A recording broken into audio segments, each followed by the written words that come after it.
이번 인천세관 마약 밀수 수사 외압 의혹과 관련해 뉴스백과사전에서는 두 개의 영상을 올렸다.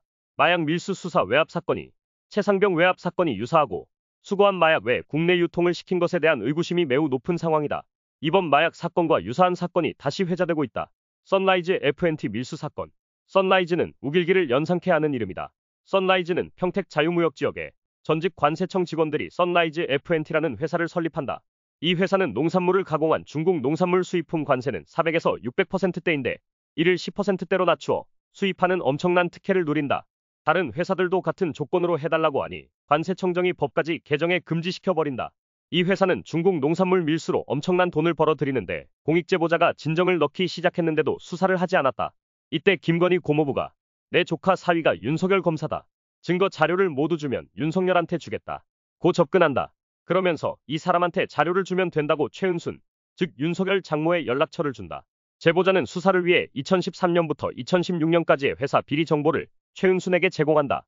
하지만 수사는 진행되지 않고 제보자는 기획 조작에 의해 세금 체납으로 회사가 파산당한다. 그의 동생, 아버지는 다 감옥에 가고 이 사람은 도망간다. 이 공익 제보자는 7년 동안 수십 건의 기소를 당하고 너무 억울해서 극단적 선택까지도 생각을 했었다. 제보자는 그 회사를 찾아갔다가 그곳에서 최순실을 만났다. 실제 주인은 최순실이었다. 하지만 최순실이 국정농단 사태로 구속되는데 이 사건을 맡은 검사가 윤석열이다. 최순실은 사라지고 뒷일 처리나 하던 최은순이 이 회사를 접수하게 된다. 관세청 직원 계좌에서 정체불명의 70억 원이 발견되어도 수사를 하지 않았다. 비리가 많은 관세청장 또한 수사에서 제외되었다. 당시 관세청장은 천홍욱으로 최순실 똘만이었다.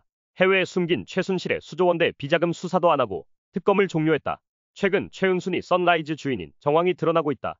2009년 김건희가 도이치모터스 주식을 8억 원어치 매수했는데 갑자기 선라이즈가 자유무역지구 안에 부지를 도이치모터스 주차장으로 빌려줬다. 이때까지만 해도 둘 사이는 아무 관련이 없었다. 인터넷 언론 열린공감에서는 취재 결과 2016년부터 이 회사 지배권이 최순실에서 최은순으로 넘어간 것으로 보고 있다.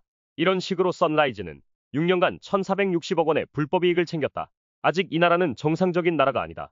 이런 식으로 불법을 저질러 나라를 망치고 있으며 그들이 기득권으로 계속 살아가기를 바라고 있다. 경제가 왜 힘들고 국민이 왜 힘든지 아직 자각하지 못한다면 이 나라엔 희망이 없는 것이다.